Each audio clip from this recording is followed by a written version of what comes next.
Welcome to the Murphy, Sam, and Jodi After the Show podcast. More things to know today. Not just 3, but more. All the stories that didn't make the cut for 3 things to know this week. It's not that many, but some good ones, some juicy ones I want to get to. And in fact, my favorite being the last thing. What maybe you shouldn't schedule on a Friday. Oh. Okay. First up, we did touch on this today, but I wanted to go a little further. America's national parks being more popular than ever, which makes me really happy. In 2024, more than 332 million of us visited national parks. Whoa. It's the highest recorded number ever. And I love that because it's right here. It's preserved for us. It's beautiful. And if you've never really spent any time in one, it's kind of what this world needs now. Yeah, is to be able to disconnect, breathe, enjoy nature, all of that. See something beautiful and different that's preserved for the reason of its very own beauty. Yeah. And it's ours.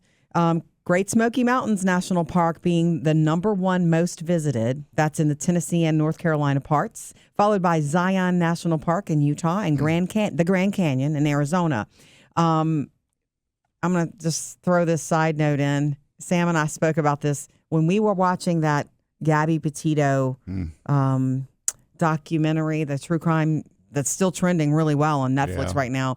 They were visiting national parks, and was it Grand Teton that was just like, look how beautiful this is. Yeah, I think they were near Zion and Grand Teton.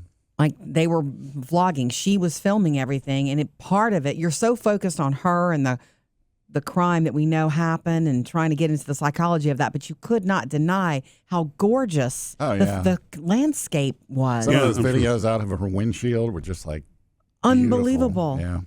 Yeah. And that's what she was trying to convey. Yeah. Sorry, I didn't watch that with you, Jodi. Oh, okay. So those videos go like far beyond just the beauty stuff, though? Yeah, of course. It shows you all the troubling things. There's some troubling things, after she died and after the family, I guess after everything has been wrapped up with that case, not that it ever will fully be, but the authorities got the video, got her computer. Yeah. And she had filmed because her intention was to have a real YouTube channel with the van life. They were living a van life. And it also includes the police body cam footage from that time when they pulled them over. Mm-hmm.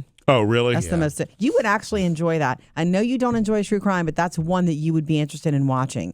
Murphy will, if you watch it with me, you're going to be upset, but you're also going to, I don't know, it was well done. It was well made. Okay. Mm-hmm. And I felt like at the end of it,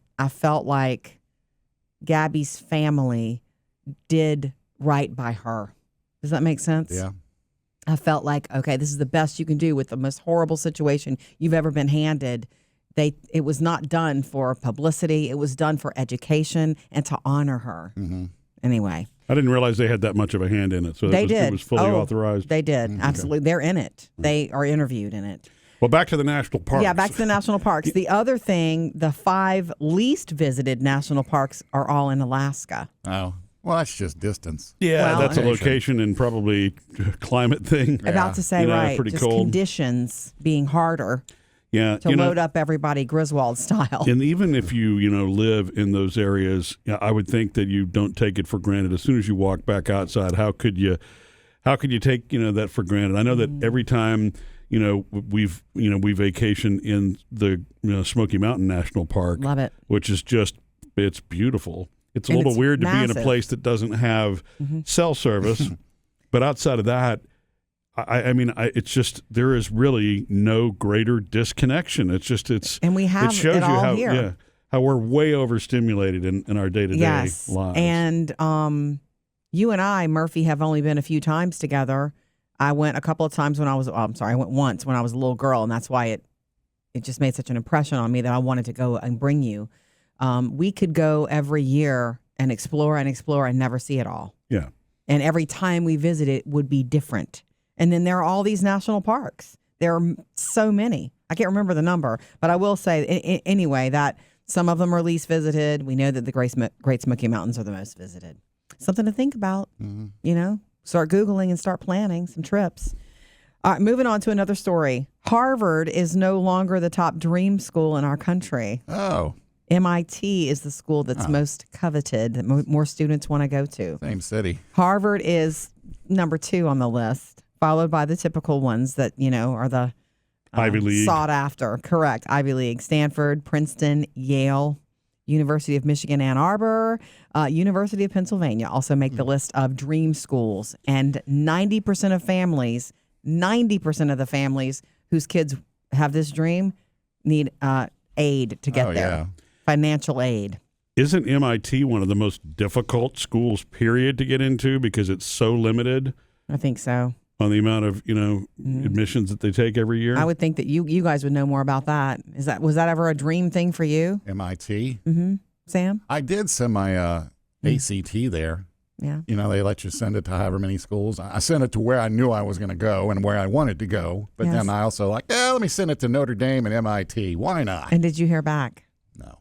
Oh, sorry. You are a brain. See, I told you how difficult, You I wasn't are a a brain. enough for those schools, though. It says a 4.5% acceptance rate. It's that competitive. Yep. Whoa. Yep, I knew it was that hard. Wow. Yeah. Yeah. All right, moving on. This is so crazy to me. Train robberies are a thing again. Have you heard this story? No. You think about cybercrime being the number one thing, but there are thieves in places robbing trains like the Wild West. Really? And a shipment of Nike shoes were intercepted a couple of weeks ago. They cut the brake line, causing the train to stop. They got more than $2 million worth of new Nikes. This sounds like a movie script. Yeah, it clearly sounds like, I don't want to say an inside job, but somebody has insider. Somebody knew. Somebody has information, right? Exactly. Right. Transport Somebody information. knows what's being transported. Yeah. But think about we live near a train track. How many times a day do we hear that thing going? That business is up and running. Yeah. And it's the movement of goods. It looks like mostly chemicals on that train, though. Is that true? Not boxcars of Nike shoes. I'm imagining Nikes now. I'm assuming whoever stole those didn't make off with them on the horseback, right? No, I'm sure they were ready with trucks. Okay. Okay. It's just an interesting thing. Yeah. What's popular, it gets stolen. I think eggs were stolen not long ago, too. Yeah. What was some very fancy cheese in France that was heisted not too long ago, too? If it's a good and the value is high, But the it's wrong funny to people hear it want it. done as a train robbery as I opposed know. to I know. That's why it's a story. It's crazy. pull it over. Have you guys heard of what brain rot is? I mean, we've always I've heard the term. we've thrown but, the term around. Watching too much TV. Today's form of brain rot is too much scrolling. I figured that's what it was. Too much scrolling. When you have free time, your first urge is to pick up a device and scroll whatever you scroll. Is that what they also call dead scrolling? When you're just scrolling to scroll Doom and you scrolling. have doom scrolling, right? Yeah. Yes, I exactly. think doom scrolling is more about news and the state of is the it? world, and it makes you feel a sense of doom. Okay. Hence the term. Yeah. But brain rot is what happens when you scroll too much because it does mess with your memory, your decision making, and your mental health. Oh. Mm-hmm. So self-regulate. Once again, we've got to learn to self-regulate. Just because you have 10 minutes in a waiting room does not mean you should scroll. Yeah. Yeah, we're not. It's weird how we're not comfortable with downtime. I've learned to though really enjoy it. Yeah. I will actually. There are times I will get in the car just to silence now, and that's not something like me. As much as I love music and everything else, good sometimes for you. you just have to have zero stimulation. You Think know? about how your brain can benefit from that rest. Yeah. Not that your brain ever truly rests. No. They do say instead of scrolling, if you want to improve your memory and your mental state, hobbies that you enjoy like exercise, yoga, and you know what's on the list? Meditation, Murphy. Yeah. One of Murphy's favorite things in the world. Well, it's because meditation is literally about being in the present, catching that thoughts are coming into your mind, and then letting those thoughts go and just staying present and focus on breath. It's care for your brain is what it It sounds is big like. time, yeah. And what other thing do you do? Do you care for your brain? Yeah, the brain can't do more than one thing at one time. We think it can, but actually what you're describing there is the reason it causes problems. The brain does not do more than one thing at one time. The speed at which it moves back and forth from different thoughts Makes is what you feel becomes like it's detrimental. doing it. Yeah, and so the whole reason that, meditation works is because you're focused on the breath and you're training yourself to catch thoughts as they come into your mind and let them go, and understand you don't have to act on every single thought. That's the problem. Fantastic. It's the reflex. And look, it's easier said than done because the brain does not want to have nothing to do. Right? That's why they call it practice. And like any athlete, if you stop practicing, you're not going to get the results. It's the same thing with meditation. It's not a destination or that you're ever going to get to. It's part of your life that when you incorporate it, helps you to slow down and catch thoughts in between. And I'm the kind of person that, because I tend to be pretty emotional about things anyway. I'm a passionate person. I need that little intercept. So it's an important, it's an important thing. It's one of the best things you've done for yourself. And yoga is also a practice, and it's not just physical. The physical benefits are out of this world. I'll tell you that, as I do a lot of yoga. I do it at least 3 times a week. But it's also mental. Yeah. Because when you're focusing on your breath and the posture you're holding on to, you literally are clearing up your mind. Mm-hmm. So it's mental, physical, all of it. Love it. Love it. All right, now my favorite story that I didn't get to in 3 Things to Know this week. Don't necessarily, they say, schedule your surgeries. When you have a little surgery, that's a thing that you want to do. What do you call that? Inpatient. Outpatient. Outpatient. You go home the same day, and someone drives you. And you how often do we schedule those on Fridays? Well, sometimes you need them because you need the recovery time before you go back to work. I always schedule things like that on Friday so that I can. If the doctor's working on Friday. Yes. They say if you have to have anything like this, the new study find that 500,000 surgeries done on Fridays right before the weekend, they result in higher botched results, higher complications, higher readmissions.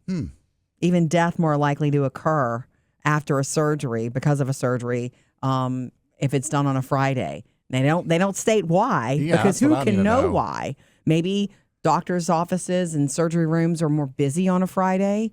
Maybe some of the people working on you and working for you are also having that Friday feeling.